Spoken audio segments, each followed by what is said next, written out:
之前分享了华为 Mate X-T 3折手机之后，不少观众在留言区都分享了回馈跟评论，无论是正面或反面，或是毫无理由的攻击，这边都感谢大家愿意留言。对我来说，只要技术上有突破，不要让智慧型手机像一滩死水般停滞的发展，我都认为这是值得鼓励的。那这一集要聊什么呢？其实大家都知道，三星在2023年就推出了2款3折概念机，但为什么最后是华为抢先推出？这次就分享我的看法，跟大家讨论。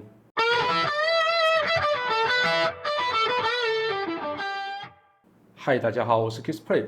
华为 Mate X-T 推出之后，我想引起蛮多人讨论的，当然包含一些推出后的品质问题。不过这些问题大家都可以自行搜寻相关的讨论。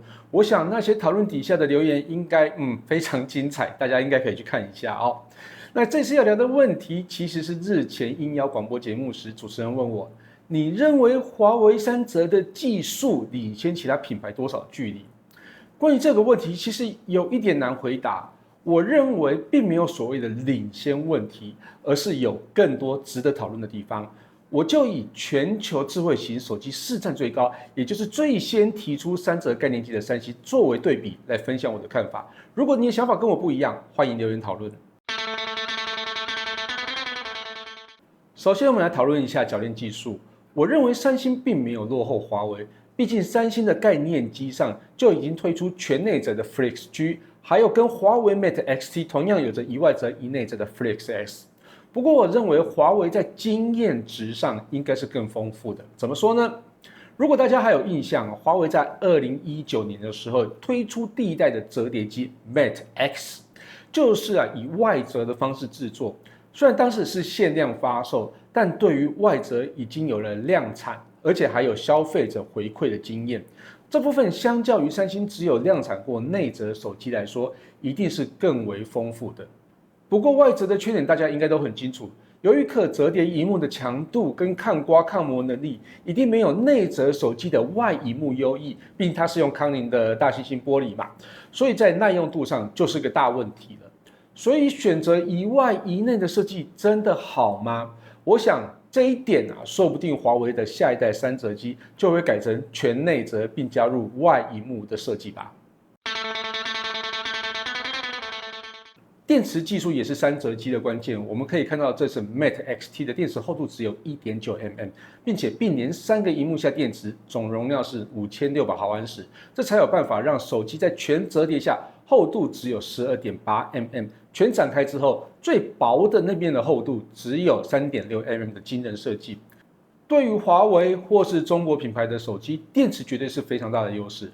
因为中国的电动车发展非常快速，电池技术上当然也有着快速的发展，所以在电池能量密度上当然有着更大的优势。而且不止华为，像是 vivo 近期也推出薄型大容量电池，所以这部分也是中国品牌的一大优势。但这点三星做不到吗？我并不这么认为，毕竟电池大多是跟第三方电池公司共同合作开发的，其他手机品牌做得到，三星要做到也不是不可能。为什么华为会比三星更早推出3折机？我认为有必要与没有必要才是关键。以三星的实力来说，多花一点资源硬要推出3折机，我觉得并不是难事。而且外观规格上要跟 Mate X-T 一较高下，也并非不可能。只是三星没有必要做这件事情，而华为有必要。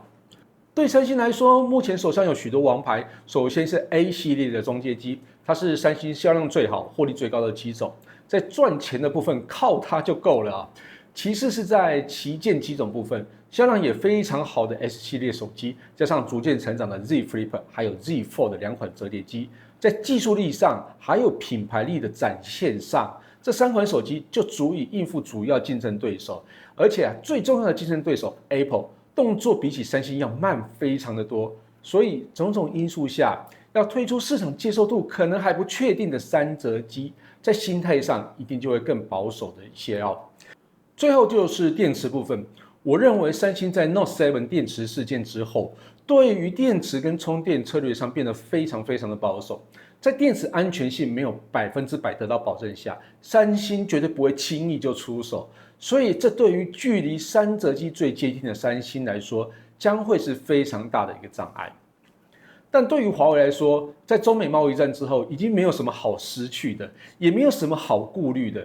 毕竟少了处理技术还有作业系统技术的资源，它现在唯一可以拿出来引起关注跟买气的，也就是新形态的手机。所以它也是不得不推出 Mate XT 这款3折机。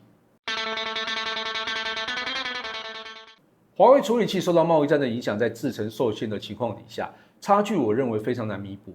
Mate XT 上面所使用的处理器是7奈米制程的麒麟9010处理器，以评测软体的分数来看是97万分，而目前跑分最好的手机就是搭载联发科技天玑9400的 vivo X200 Pro， 跑分高达300万分，遥遥领先华为3倍有余在效能落差上其实真的非常明显。但我们再重新检视 Mate XT 的使用情境，从手机展开为平板，大多数的用途在哪里？会在网页浏览、文件浏览、文书处理，还有影片观赏。要处理这样的工作，麒麟9010处理器真的不够吗？我认为绝对是没有问题的，甚至要在拍照、录影的即时处理上，应该都是绰绰有余。但效能的落差还是有明显影响到某一些部分，像是在游戏跟 AI 部分就会有明显的差异。这两者都需要大量的处理器运算。游戏部分可能会造成没有办法将效能或是画面细致度或是流畅度开到最满，这部分是相当难弥补的。不过在 AI 部分，虽然本地端的计算能力不足，但它还可以利用云端运算来弥补，这点倒不是我觉得不会有太大的问题。更何况以现在来看Mate XT 的定位在哪里呢？它会比较偏社交型。就像是我们随身会带的 Burberry 或是一些名牌包出场一样也像是我们前几年我们都会加价抢购第一波 iPhone 的那种感觉很像。毕竟 Mate XT 高不可攀的售价，炫耀的程度会大于实际应用的程度，所以处理器用哪一款似乎就不是那么重要了。最后，我认为消费者对于大萤幕的需求一直都在，就像是三星一开始推出 Note 手机的时候，很多科技媒体都不看好，包含我自己也是。但没想到消费市场的反应却完全相反，它非常热卖。大萤幕的确在观赏影音还有操作上都更为便捷，但大萤幕总有到达极限的一天。就像是三星几年前有提出78mm 的宽度就是手持的极限，再大你就得要双手拿。而这时候折叠或是卷轴就是继续努力发展的下一步。而更大的萤幕就要靠3折机或是更大的卷轴机了那至于下一个推出令人耳目一新的手机是哪一个品牌呢？就让我们拭目以待咯。以上就是关于华为为什么抢先推出3折机的讨论。我相信应该很多朋友有不同的想法，就请大家理性讨论。感谢大家收看这一期节目，希望大家会喜欢这次的内容。如果有任何建议或问题，也欢迎留言让我知道。我是 Kissplay， 我们下期见咯，拜拜。